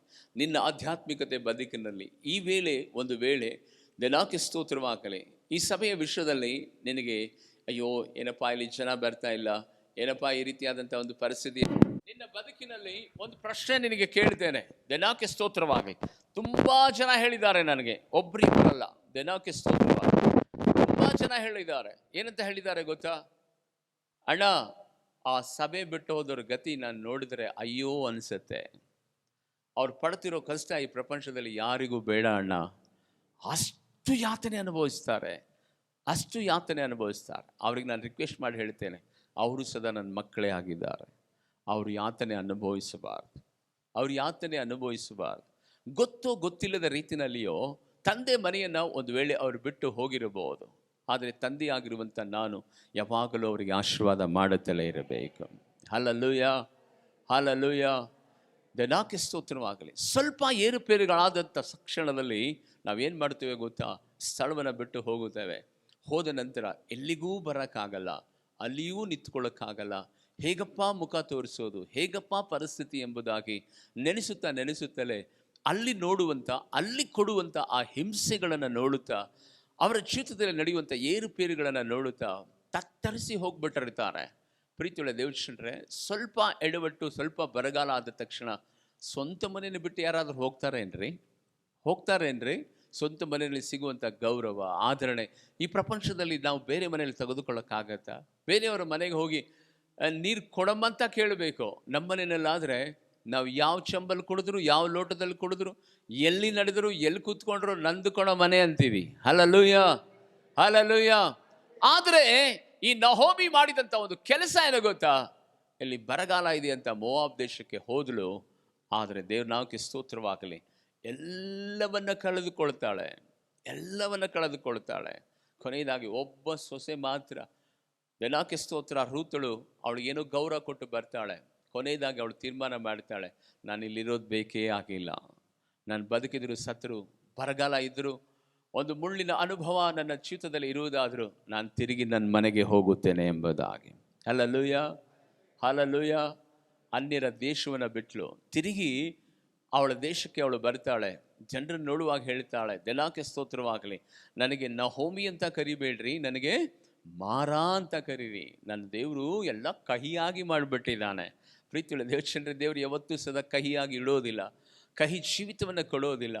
ಆದರೆ ಪ್ರೀತಿಯುಳ್ಳ ದೇವ ಮಕ್ಕಳೇ, ಒಂದು ವೇಳೆ ಅಂದು ನಹೋಮಿ ತನ್ನ ವೈಯಕ್ತಿಕವಾದ ಬದುಕಿನಲ್ಲಿ ತಿರುಗಿ ತನ್ನ ಮನೆಗೆ, ತನ್ನ ಊರಿಗೆ, ತನ್ನ ದೇವರು ಆರಾಧಿಸುವಂಥ ಪರಿಶುದ್ಧರ ಗುಂಪಿನಲ್ಲಿ ಬಂದು ಸೇರದೆ ಹೋಗಿದರೆ, ದೆನಾಕೆ ಸ್ತೋತ್ರ, ಅವಳ ಹೆಸರು ಸತ್ಯವೇದದಲ್ಲೇ ಇರ್ತಿರಲಿಲ್ಲ. ಈಗೇನಾಗಿದೆ ಗೊತ್ತಾ? ಆ ನಹೋಮಿಯ ಸಂತತಿನಲ್ಲಿ ಯೇಸು ಕ್ರಿಸ್ತನು ಜನಿಸುವ ಹಾಗೆ, ಹಲ್ಲೆಲೂಯಾ, ರೂತಳು ಮತ್ತು ಬೋವಾಜನ ಸಂತತಿಯಲ್ಲಿ ಯೇಸು ಕ್ರಿಸ್ತನ ಆ ಹೆಸರು ಅಜರಮರವಾಗಿ ಇರುವ ಹಾಗೆ ದೇವರು ಕೃಪೆಯನ್ನು ತೋರಿಸಿದನು. ನನ್ನ ನಿನ್ನ ಬದುಕಿನಲ್ಲಿ ಪ್ರೀತಿಯುಳ್ಳ ದೇವಚಂದ್ರೇ, ನಾವು ಬದುಕಿದರೆ ಒಂದೇ ಸ್ಥಳದಲ್ಲಿ ಬದುಕಬೇಕು. ನಾವು ಉಸಿರಾಡುವುದಾದರೆ ಒಂದೇ ಸ್ಥಳದಲ್ಲಿ ಉಸಿರಾಡಬೇಕು. ಎಂಥ ಪರಿಸ್ಥಿತಿ ಬಂದರೂ ಸದಾ, ನಾನು ಮನುಷ್ಯರನ್ನು ನೋಡಿ ಬಂದಿಲ್ಲ, ಈ ದೇಶವನ್ನು ನೋಡಿ ನಾನು ಬಂದಿಲ್ಲ, ಇಲ್ಲಿರುವಂಥ ಪರಿಸ್ಥಿತಿ ಸಂಸ್ಕೃತಿ ನನಗೆ ಸಂಬಂಧಪಟ್ಟದ್ದಲ್ಲ. ನನ್ನನ್ನು ಕರೆದ ದೇವರು ನಂಬಿಗಸ್ತನಾಗಿದ್ದಾನೆ. ಹಲ್ಲೆಲೂಯಾ, ನನ್ನನ್ನು ಕರೆದ ದೇವರು ನಂಬಿಗಸ್ತನ. ನನ್ನ ಸಂಪ್ರದಾಯ ಬೇರೆ ಇರಬಹುದು, ಆದರೆ ಐಗುಪ್ತರ ಸಂಪ್ರದಾಯ ಬೇರೆ ಇರಬಹುದು. ಆ ಸಂಪ್ರದಾಯ ಕಟ್ಟಿಕೊಂಡು ನಾನೇನು ಮಾಡಬೇಕು? ನನ್ನ ಮನಸ್ಸಾಕ್ಷಿಗೆ ವಿರುದ್ಧವಾಗಿ ನಾನು ನಡೆದುಕೊಳ್ಳದೆ ದೇವರು ನನಗೇನು ವಾಗ್ದಾನ ಮಾಡಿದಾನೋ ಆ ವಾಗ್ದಾನಕ್ಕೆ ಬಾಧ್ಯನಾಗಿ ನಾನು ಬದುಕುವುದು ನನ್ನ ಇಷ್ಟ ಎಂಬುದಾಗಿ ಬದುಕಿದಂಥ ಯೋಸೇಫನನ್ನು ದೇವರು ಗೋಡೆಯಾಚೆಗೂ ಹಬ್ಬಿ ಹರಡಿಕೊಳ್ಳುವ ಹಾಗೆ ಮಾಡಿದನು. Hallelujah, hallelujah. ಯೋಸೇಫನಿಗೆ, ಆತನಿಗೆ ನಾವು ನೆನೆಸ್ತೇವೆ, ದೆನಾಕೆ ಸ್ತೋತ್ರವಾಗಲಿ. ಯೇಸು ಸ್ವಾಮಿ ಪಟ್ಟಷ್ಟೇ ಹಿಂಸೆಯನ್ನು ಹಳೆ ಒಡಂಬಡಿಕೆ ಕಾಲದಲ್ಲಿ ಆತನು ಪಟ್ಟನು ಅಂತ. ಆದರೆ ಅದೇ ರೀತಿಯಾಗಿ ಅಭಿಷೇಕವನ್ನು ಹೊಂದಿದ ಸಂಸೋನನ ಜೀವಿತವನ್ನು ನೋಡುವಾಗ, ಒಬ್ಬ ಫಿಲಿಷ್ಟಿಯರಿಗೆ ವೈರಿಯಾಗಿ ತನ್ನ ಜನರಿಗೆ ಸಂರಕ್ಷಿಸಬೇಕಾದಂಥ ಅಭಿಷಕ್ತನಾಗಿ ಇರಬೇಕಾಗಿದ್ದಂಥ ಆ ಮನುಷ್ಯನು, ದೆನಾಕೆ ಸ್ತೋತ್ರವಾಗಲಿ, ಪಾಪಕ್ಕೆ ಅಕ್ರಮಕ್ಕೆ ದಾಸನಾಗಿದ್ದರಿಂದ ಅವನ ಜೀವಿತದಲ್ಲಿ ಎಲ್ಲವನ್ನ ಕಳೆದುಕೊಂಡನು. ಪ್ರೀತಿಯುಳ್ಳ ದೇವಚಂದ್ರ, ನನ್ನ ನಿನ್ನ ಬದುಕಿನಲ್ಲಿ ನಾವು ಯಾರಿಗೆ ಅಂಟಿಕೊಂಡಿರಬೇಕು? ಪಾಪಕ್ಕ ಅಥವಾ ದೇವರಿಗ? ಹಲ್ಲೆಲೂಯಾ. ಎಲ್ಲಿ ತನಕ ನೀವು ದೇವರಿಗೆ ಅಂಟಿಕೊಂಡಿರ್ತೀರೋ ಅಲ್ಲಿ ತನಕ ನೀವು ಫಲ ಕೊಡ್ತಾನೆ ಇರ್ತೀರಿ ಯೇಸುವಿನ ನಾಮದಲ್ಲಿ. ಅಲ್ಲಿ ತನಕ ಬೆಳಿತಾನೆ ಇರ್ತೀರಿ. ಎಲ್ಲಿ ತನಕ ನೀವು ಪಾಪಕ್ಕೆ ದಾಸರಾಗ್ತೀರೋ ಅಲ್ಲಿ ತನಕ ಇರುವ ಸ್ಥಳದಲ್ಲೇ ನೀವು ಇರುವಂಥ ಒಂದು ಪರಿಸ್ಥಿತಿನಲ್ಲಿ ಇರುವಂಥರಾಗಿದ್ದೀರಿ. ಅದಕ್ಕಾಗಿ ನೀವು ಯಾರು ಒಂಟಿಯಲ್ಲ, ಒಂಟಿ ಅನ್ನುವ ಭಾವನೆ ನಿನಗೆ ಯಾವತ್ತೂ ಬರಬಾರ್ದು. ನಿನ್ನ ದೇವರು ಆತನು ಸತ್ತ ದೇವರಲ್ಲ, ನಿನ್ನ ನಿಜ ಸ್ನೇಹಿತನಾಗಿ ಪುನರುತ್ಥಾನ ಹೊಂದಿದ ದೇವರು. ನನ್ನ ಮಕ್ಕಳು ಎಲ್ಲಿ ಒಬ್ಬಂಟಿಗರಾಗಿರ್ತಾರಂತ ಹೇಳಿ ಸಮಾಧಿನಲ್ಲಿ 3 ದಿನ ಇರಲಿಲ್ಲ ನೋಡ್ರಿ. ಹಲ್ಲೆಲೂಯಾ. ಎಷ್ಟು ಜನಕ್ಕೆ ಅರ್ಥ ಆಯ್ತು ಈ ಮಾತು? ಗೊತ್ತಾಗಲಿಲ್ಲ. ದೆನಾಕೆ ಸ್ತೋತ್ರ. ನನ್ನ ಮಕ್ಕಳು ಎಲ್ಲಿ ಒಂಟಿ ಆಗಿಬಿಡಿದಾರಂತ. ಎಷ್ಟು ದಿನ ಇರಲಿಲ್ಲಂತೆ? 3 ದಿನ ಇದ್ದರೂ ಸದಾ ವಿಶ್ಲೇಷಕರು ಹೇಳ್ತಾರೆ ಏನು ಗೊತ್ತಾ? ಆ 3 ದಿನ ಸದಾ ಪಾತಾಳ ಗರ್ಭದಲ್ಲಿ ಇರುವಂಥ ಆ ಜನರು ಮಲ್ಕೊಂಡಿದ್ದಾರಲ್ಲ, ಹಳೆಯ ನಿದ್ರೆ ಹೋದ ಜನರಿಗೆ ಶುಭವಾರ್ತೆ ಸಾರಿದನಂತೆ ದೇವರು. 3 ದಿನ ನಮ್ಮ ಜೊತೆಗೆ ಬಿಟ್ಟಿರಲಿಲ್ಲ ದೇವರು. 3 ದಿನ. ದೆನಾಕೆ ಸ್ತೋತ್ರ. 3 ದಿನ ಬಿಟ್ಟಿದ್ದಕ್ಕೆ ಆ 12 ಶಿಷ್ಯರ ಕತೆ ಒಂದೊಂದು ಪುಸ್ತಕ ಬರೀಬೋದು, ಚರಿತ್ರೆ ಬರೀಬೋದು. ಮೀನು ಹಿಡಿಯೋಕೆ ಒಬ್ಬನು ಹೋಗ್ತಾನೆ, ನನಗೆ ದೇವರಿಲ್ಲ ಅಂತ ಒಬ್ಬನಂತಾನೆ, ನನಗೆ ಈ ರೀತಿ ಆಗಂಥ ಪರಿಸ್ಥಿತಿ, ನಾನೇ ಅಂದ್ಕೊಂಡಿದ್ದೆ ಫೈನಾನ್ಸ್ ಮಿನಿಸ್ಟರ್ ಅಂತ. ದೆನಾಕೆ ಸ್ತೋತ್ರ. ಆ ರೀತಿಯಾದಂಥ ಪ್ರತಿಕೂಲವಾದಂಥ ಭಯ ಅವರ ಜೀವಿತದಲ್ಲಿ ಬಂದುಬಿಟ್ಟಿದ್ದು. 3 ದಿನಾನುಸದ ನಮಗೆ ಬಿಟ್ಟು ಇರದೇ ಇರುವಂಥ ದೇವರು ನಮ್ಮ ಕರ್ತನಾಗಿದ್ದಾನೆ. ನಿನ್ನ ಜೊತೆಯಲ್ಲಿ ಯಾವಾಗಲೂ ಇರುವ ಸ್ನೇಹಿತನು ಮೇಲಕ್ಕೆದನ್ನೆತ್ತುಕೊಂಡು ಕರ್ತನ ಸನ್ನಿಧಾನದಲ್ಲಿ, ಅಪ್ಪ ದೇವರೇ ಕರ್ತನೆ, ನಾನು ಯಾವಾಗಲೂ ನಿನ್ನೊಂದಿಗಿರಬೇಕಪ್ಪ, ನಿನ್ನನ್ನು ಅಂಟಿಕೊಂಡಿರಬೇಕಪ್ಪ. ನಾನು ನಿನ್ನ ಮಗು ಅಲ್ವಾ ದೇವರೇ? ನನ್ನ ಜೀವಿತದಲ್ಲಿ ಬಲಹೀನತೆ ಇದೆ ದೇವ ಕರ್ತನೆ, ನೀನು ಬಲಶಾಲಿಯಾಗಿರುವ ದೇವರಾಗಿದೆ ಅಪ್ಪ ಕರ್ತನೆ. ನನ್ನ ವೈಯಕ್ತಿಕವಾದ ಬದುಕಲ್ಲಿ ನಾನು ಒಬ್ಬಂಟಿಗನಾಗಿರುವಾಗ ಅಂದ್ಕೊಳ್ತಾನೆ, ಎಷ್ಟು ಸಹಾಯ ಮಾಡಿದೆ, ಎಷ್ಟು ಸಪೋರ್ಟ್ ಮಾಡಿದೆ, ಎಷ್ಟು ಜನರಿಗೆ ನಾನು ಕೈ ಹಿಡಿದೆ, ಯಾರೂ ನನ್ನ ಜೊತೆಯಲ್ಲಿ ಇವತ್ತು ಇಲ್ಲಲ್ಲಪ್ಪ ಅಂತ ನಾನು ಅಂದ್ಕೊಂಡಿದ್ದೆ. ಆದರೆ ದೇವ ಕರ್ತನೆ ಸ್ವಾಮಿ, ಅವರು ಎಲ್ಲರಿಗೂ ತಿಳಿಸಿದ ದೇವರೇ, ನಿನ್ನ ನಾಮ ನಾನು ಸ್ಮರಿಸ್ತಾ ಇರುವುದಾದರೆ, ನಿನ್ನೊಟ್ಟಿಗೆ ನಾನು ಬದುಕ್ತಿರುವುದಾದರೆ ಅದು ಶ್ರೇಷ್ಠವಾದಂಥ ಸಂಗತಿ ಆಗಿರುವಂಥದ್ದಾಗಿದೆ. ಎಲ್ಲ ಕಣ್ಣುಗಳು ಮುಚ್ಚಲ್ಪಡಲಿ. ಸ್ತೋತ್ರಂ ಸ್ತೋತ್ರಂ. Glory we worship Lord. Hallelujah. ಸ್ತೋತ್ರಂ ಸ್ತೋತ್ರಂ. ಮನಸಾರೆ ಕೇಳಿದಂಥ ವಾಕ್ಯಗಳಿಗೆ ನಾವು ವಿಧೇಯರಾಗೋಣ, ವಿಧೇಯರಾಗೋಣ, ವಿಧೇಯರಾಗೋಣ. Hallelujah. Glory Lord, glory Lord. ರಬನ ಶತುರಲರ ಮಾಂದಿರ ಕಫತುರಲರ. ಸ್ತೋತ್ರಂ ಸ್ತೋತ್ರಂ ಸ್ತೋತ್ರಂ. ನನ್ನ ಪ್ರಾಣ ಸ್ನೇಹಿತನೇ, ನಿನ್ನ ಸನ್ನಿಧಿ ಪರಿಮಳವೇ ಸಿಹಿ ಶೇನಿಗಿಂತ ನಿನ್ನ ಮಾತು ಮಧುರವಯ್ಯ. ನನ್ನ ಪ್ರಾಣ ಸ್ನೇಹಿತನೇ, ನಿನ್ನ ಸನ್ನಿಧಿ ಪರಿಮಳವೇ ಸಿಹಿ ಶೇನಿಗಿಂತ ನಿನ್ನ ಮಾತು ಮಧುರವಯ್ಯ. ತಂದೆ ದೇವಾ ನನ್ನ ಆನಂದವೇ, ನಿನ್ನ ಮಡಿಲು ನನಗೆ ಸುಖವು. ತಂದೆ ದೇವಾ